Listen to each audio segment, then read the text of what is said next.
오늘 영상은 그 신규주 매매 전략에 대해서 자세히 한번 좀 다뤄보고, 지난주 급락 이후에 한국 주식의 그 주도주가 어떤 식으로 지금 바뀌고 있는지 한번 정리를 해봤습니다. 지난 토요일 올려드린 영상에 이노탱크 매수한 것을 올렸었는데요. 2822주랑 3278주, 12000주는 당일날 이익 실현을 했고요. 오늘, 그러니까 화요일에, 월요일에는 상한가에 가고, 화요일 초반에, 시가 이후에 좀 빨리 하락을 해가지고, 중간에 다시 시가를 회복한 경우는 있지만요. 장 초반에 빨리 처분하고 데크 투자 전략에 전략 매도한 것은 올려드렸습니다. 그래서, 메뉴의 것은 이제 금요일 날 당일 매매에서 났던 수익이 3,200만 원이고, 이쪽 2821주 매매했던 것은 이것도 당일날 매매한 거는 230만 원 정도 수익이 있고요. 화요일날 매도한 거는 6,300만 원, 그리고 3,278주 화요일날 매도한 것은 8,700만 원 해서 얼마일까요? 7천, 7만, 1억 5천, 1억 8천, 1억 8,400 정도 되는 것 같고요. 이쪽 계좌는 이제 3,278주를 매도했던 계좌는 예전 한 1년 전 동영상에 이게 운용한 지 한 2년 정도 된 계좌인데요. 초기 원금은 4,800만 원이었고, 현재 이노테크로 수익이 또 많이 나서, 손익이 2억 8천 해서, 현재 수익률은 577%입니다. 이 잔고가 400%가 넘으면 한번 영상을 만들어 드린다고 했는데, 제가 좀 잊고 570% 넘었을 때 다시 한번 이 계좌를, 보여드리게 됐습니다. 자, 이제 새로이 목요일 날 상장되는 것은 큐리오시스인데, 보시면은 노타, 이노테크, 큐리오시스, 세나테크, 이렇게 쭉 상장이 되고 있는데, 제가, 눈여겨보는 것은 노타, 이노테크, 큐리오시스 정도까지입니다. 그런 이유는 여러 가지가 있겠지만, 어쨌든 오늘 노타와 이노테크가, 상한가도 못 가고, 이제 시가 약간 높이 시작해서 긴 음봉이 두 개 다 나서, 향후 큐리오시스에서부터 조금 안 좋은 영향을 끼친 것 같고요.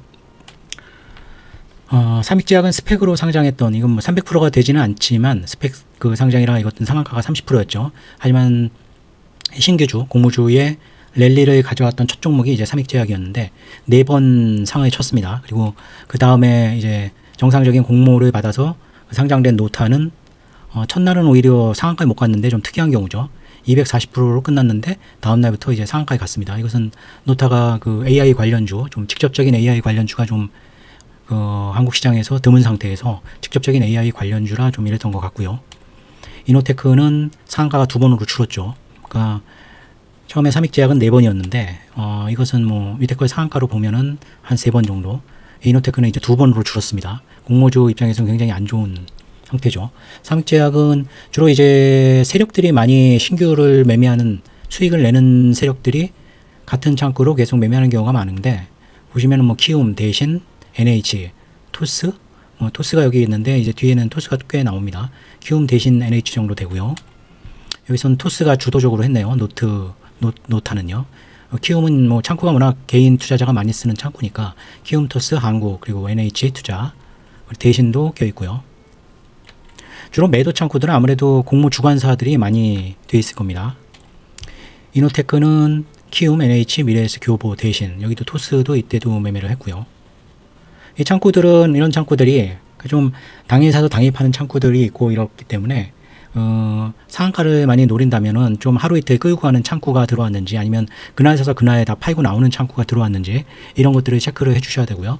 노타 같은 경우는 뭐 세 종목 다 수급이 좋았죠. 그러니까 공모 물량이 적고, 기존 주주가 제일 많았던 것은 노타가 15%, 그리고 이노테크가 12%, 큐리오시스가 기존 주주는 제일 많죠. 근데 공모 받는 물량은 확약이 제일 큐리오시스가 많기 때문에 공모주 물량 자체는 가장 적습니다.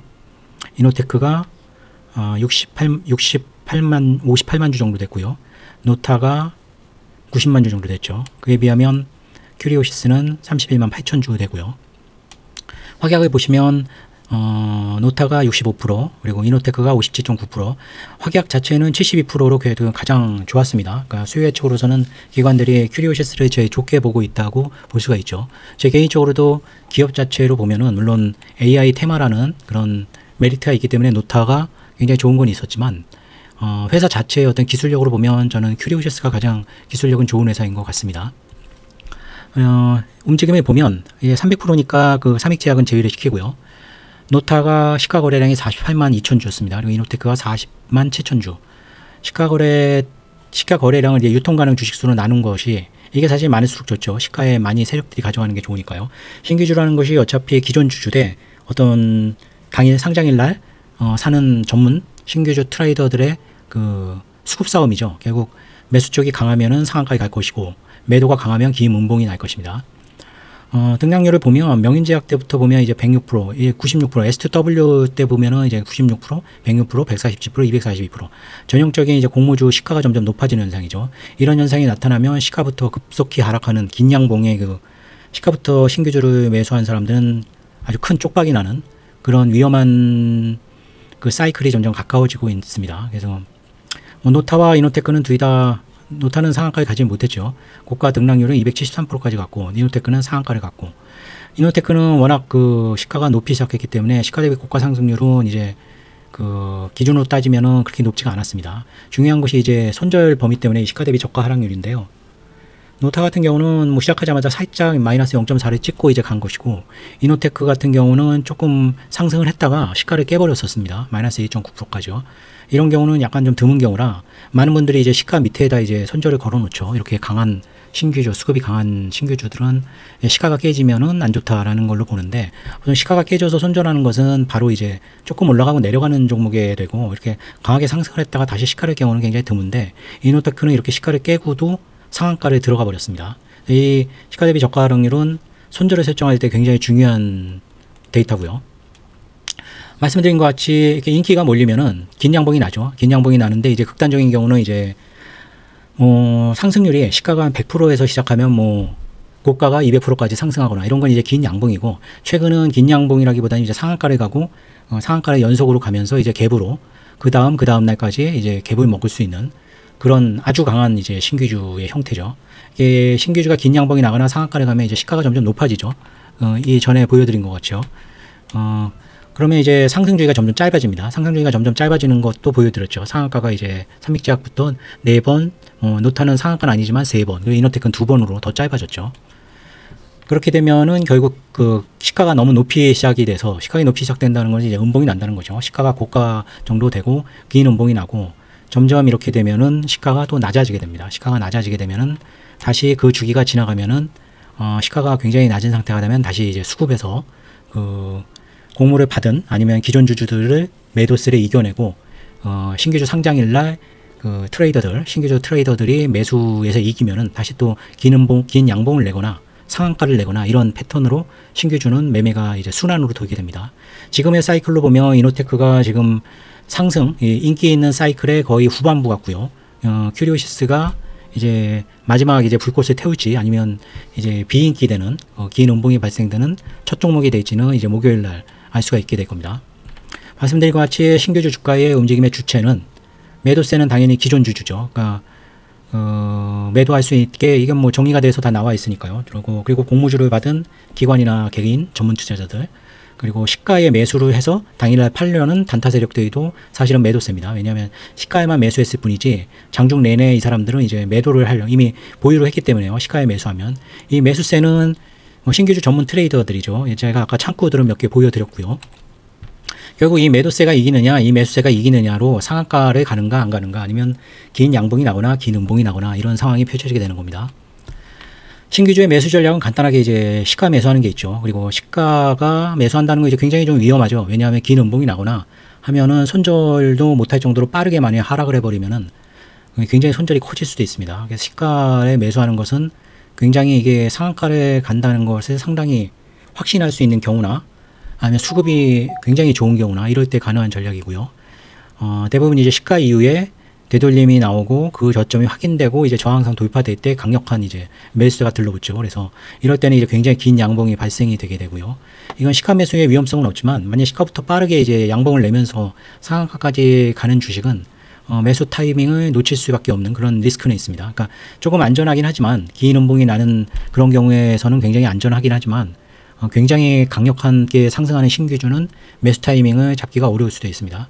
마지막에 이제 상한가 물량이 대부분의 이제 상한가를 쌓으면은 또 그 상한가 물량에 맞춰서 털어내는 기존 주주 큰 물량이 있습니다. 상한가에 쌓인 거 보고 그 물량에 맞춰서 물량을 터는 어떤 기존 주주의 그 큰 물량들이 있으니까요. 그래서 상한가 물량이 두 번, 세 번 이제 축소되면서, 물론 아주 굉장히 강한 상한가는 한 번 딱 상한가 들어가고 말지만은 많은 종목들이 이제 첫 상한가에 많이들 까이지를 않죠. 왜냐하면 어느 정도 외도 물량이 나올지가 조금 예측이 잘 안 되기 때문에 오히려 두 번, 세 번 반복될수록 더 강해지고 마지막 상한가 진입할 때 이 정도 물량이면 소화하고 깔면은 더 이상 깨지지 않겠다. 거의 이거는 이제 상따와 비슷한 거죠. 근데 이런 전략을 하는 것은 예를 들어서 시가가 100%인데 200%가 올라가지고 상한가 들어갈 때 이런 전략을 쓰시면 안 됩니다. 그런 종목이 다음날 강한 상한가로 뭐 갭을 바로 뜨거나 이러기는 굉장히 어렵기 때문에 최소한 시가가 250% 정도 이상, 시가가 굉장히 높이 시작해서 상한가 진입할 때 이런 종목은 이제 상한가 들어가고 나서 그 다음날도 연속 상한가가 들어갈 확률이 굉장히 높은 것이죠. 금요일날 이노테크가 약간 이런 상황이었습니다. 이노테크가 254%로 아마 242%로 시작을 했네요. 242%로 시작했으니까요. 그러니까 제가 이 마지막에 이렇게 처음에 이익 실현했던 것들은 이제 3,200만 원. 이것은 이제 장 초반 이제 시가를 저점을 형성을 하고 올라갈 때 샀다가 다시 매도한 거고요. 이게 매수 단가가 57,000원인 것은 금요일 날 상한가가 58,800원이었습니다. 그러니까 상한가 물량에 상한가에 산 것이 아니고 57,000원 물량 확인하고 이것이 다시 상한가 들어갈 때는 상한가가 굳을 것 같다 해서 상한가 전에 이제 매수를 한 거죠. 그래서 상한가 들어가고 한 번도 깨지지 않았고 이제 월요일 날 갭 상승을 높이 해서 상한가 밑에서 시작해서 바로 상한가 들어가고 문을 닫았습니다. 화요일 날은 갭이 떠서 이제 이익을 실현한 게 이제 이렇게 된 거고요. 그러니까 이거의 매수 전략은 이제 마지막에 한 걸로 보면 결국 3번이었죠. 물론 시가 매수를 했는데 시가 매수한 이후에 시가가 깨지면서 일단 손절을 했고요. 그리고 첫 되돌림에 저점 확인한 후 매수도 했지만은 이 물량도 두 번째 되돌림 때 이제 청산을 당했고요. 마지막 세 번째 이제 상한가 진입하려고 할 때 이제 57,000원에 매수를 한 거죠. 상한가는 58,800원인데 하지만 사실 수익은 이 3번이 제일 가장 컸죠. 가장 비싸게 샀지만 안전하게 상한가가 안착이 되고 뭐 되돌림이 없었으니까요. 가장 안전하게 가장 많은 물량을 먹은 겁니다. 매도 전략은 두 가지 형태가 있는데 강한 매수세가 보이고 이제 특정 창구의 매집 이런 거는 이제 당일 사서 당일 사는 창구가 아닌 것을 좀 분석을 해서 확인을 하셔야 되죠. 이럴 때는 이제 보통 전저점에다가 이제 손절 포인트를 거는데 저 같은 경우는 그 전저점 아래 전저점에다 겁니다. 한 번 더 이제 조금 더 공격적으로 손절을 늦추는 거죠. 물론 이렇게 돼서 손절이 당하면 손절이 훨씬 커지는데 더 손절 당할 가능성은 확실하게 줄어들죠. 2단계까지 하락하는 것은 완전히 이제 매수세가 졌다는 신호니까요. 그리고 좀 매수세가 약하고 특별한 매집 창구가 이제 좋은 창구가 없다. 이럴 때는 1단계 전저점에다 이제 손절을 걸고 손절을 하는 편입니다. 이 매도 전략은 이게 상한가에 갈 것인가에 대한 예측에 따라서 달라집니다. 그래서 상한가가 이건 뭐 종가는 상한가가 갈 것이라고 뭐 확신할 수는 없지만 뭐 최근의 경향이나 이 주식의 수급이나 이런 걸 감안할 때 상한가가 가능성이 굉장히 높다면은 공격적으로 가야겠죠. 뭐 시가 아래에서 뭐 이제 소극적인 경우는 시가 뭐 마이너스 1틱 아래다 걸거나 뭐 3% 마이너스 5% 이 정도 걸고요.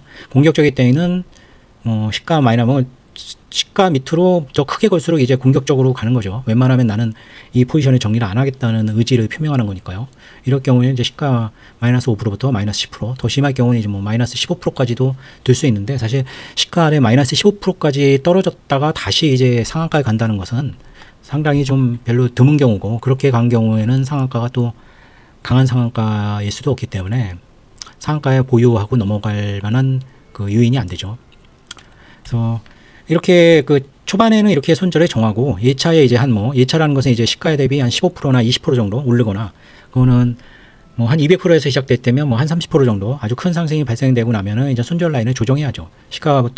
시가까지 다시 내려가면 수익이 많이 났다가도 다 수익을 토해내야 되기 때문에 그렇다고 너무 또 현재가에 한 뭐 마이너스 10% 정도 이렇게 너무 짧게 하면은 신규주라는 것은 변동성이 엄청나게 크기 때문에 뭐 10% 정도는 뭐 되돌림이 충분히 일어납니다. 뭐 심한 경우는 15%까지도 일어나고요. 그래서 손절 라인은 상한가가 자기가 얼마나 갈 수 있는지 이 확신에 따라서 손절 라인도 공격적으로 조절하는 걸로 공격적이나 아니면 보수적으로 조절을 하면 되고요. 제가 11월 5일 날 전략 매도를 하고 다시 이제 매수를 했습니다. 근데 이제 대충 이제 그 주도주의 향방이 좀 드러나죠. 이것은 이제 6일부터 5일날 전량 매도를 했었으니까요. 보면은 이제 SK스퀘어 이것은 하이닉스 지분 때문에 거의 지주사죠. 그리고 TAB, 동성화이텍은 이건 거래 정지된 거고, 코리아 서킷 같은 어떤 PCB 어떤 반도체, 전자, 기판 뭐 이런 관련주, 이스페타시스나 LS 일렉트릭까지 AI 전력, 로보티즈는 로봇주 중에서는 유일하게 역시 대장주인 로보티즈가 좀 강했던 것 같고요. 나머지는 다 고만고만한 것 같습니다. 좀 안 좋았던 것들이 이제 로봇주가 주도주 1순위를 보고 매수를 했는데 이제 가장 좀 저조했죠. 그래서 보유 종목을 보시면은 10% 안에 있는 종목들이 일단 주도주 쪽으로 보셔야 되고요. 이런 20% 넘어가는 것들, 방산이나 로봇주들 이런 것들, 대한관통신도 약간 방산 쪽에 집어넣을 수 있는데 오늘 낙폭이 컸죠. 이런 것들은 조금 이제 뒤처지는, 물론 방산, 조방산, 그러니까 조선, 방산, 원전 이런 것들이 올해 전체적으로는 굉장히 높은 테마주였는데, 주도주였던 주도주였는데, 최근에 주도주인 어떤 반도체나 AI 전력보다는 지금도 좀 그 힘이 약한 것 같습니다. 매수 후보들도 대부분 이제 반도체나 전자나 AI 전력 쪽에 몰려 있고요. 주도주를 보시면 그래서 반도체, 가장 좋은 것은 반도체, 전자, 지주사 뭐 이렇게 보실 수가 있고요. 그리고 약간 좀 주춤한 것들은 로봇주로 볼 수 있습니다. 로봇주가 저는 가장 좋은 주도주라고 봤으나 좀 이제 아직도 그 10% 안으로 드는 종목들이 로보티즈 외에는 거의 없고요. 조방산도, 조선방산, 원전, 금융주도 약간 좀 주춤한 상태고요. 중국 관련주들은 굉장히 안 좋아진 것 같습니다. 그러니까 화장품, 엔터, 카지노, 뭐 중국 관련주 뭐 이런 것들. 이때 이제 5일날 전량 매도를 했죠. 근데 이제 제가 가진 이 영상에 올려드린 계좌뿐이 아니라 다른 주식들도 전부 전량 매도를 했고, 목요일, 금요일날 이제 매수를 했는데 이제 제가 그 가지고 있던 주식 그 규모에는 많이 못 미쳤죠. 그래서 금요일 종가가 가까워지면서 주말에는 그 셧다운이 아무래도 추수감사절도 있기 때문에 셧다운에 대해서 주말에 좀 유화적인 어떤 그 이슈가 나오지 않을까 해서 금요일 그 종가는 아니고 금요일 이제 오버나잇 물량을 가져갔죠. 이건 주식의 처분한 만큼을 만약에 그 주말에 셧다운 관련해서 셧다운의 종료에 관한 어떤 이슈가 발생이 되면 월요일에 갭상승을 할 수가 있기 때문에 코스피 선물 매수 포지션은 51계약을 매수를 했고요. 월요일날 좀 예상된 대로 그 셧다운 관련해서 좀 많은 좋은 메시지가 많이 나와서 미국 시장도 급락을 했다가 거의 다 회복을 했고요. 월요일 프리장부터 나스닥 선물이 갭상승을 했죠. 그리고 코스피도 굉장히 높이 이제 상당히 많이 올라갔죠. 3% 이상. 그래서 이 포지션으로는 한 1억 이상 수익을 냈습니다. 이런 주식을 이렇게 다 매도를 한 경우에 선물을 매수하면서 이제 주식을 다 못 산 것을 대체할 수 있는 그런 용도로 코스피 선물을 활용하는 것도 괜찮은 전략입니다. 이게 7일날이 이제 7일날까지 하락을 했고, 이 포지션은 이제 7일날 선물 매수해서 8월 아침에 8시 44분에 가지고 있는 것을 이제 캡처를 한 것입니다.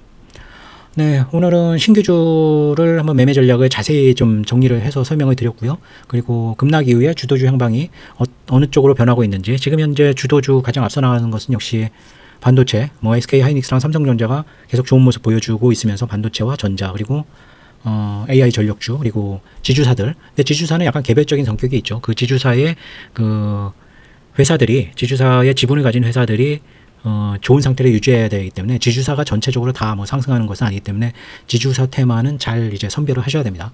네, 남은 기간 수익 많이 올리시고요. 목요일날 큐리오시스도 좋은 매매 하시고 상한가 도달해서 많은 좋은 수익을 거둘 수 있는 상황이었으면 좋겠습니다. 네, 영상 시청해 주신 분들 감사드립니다.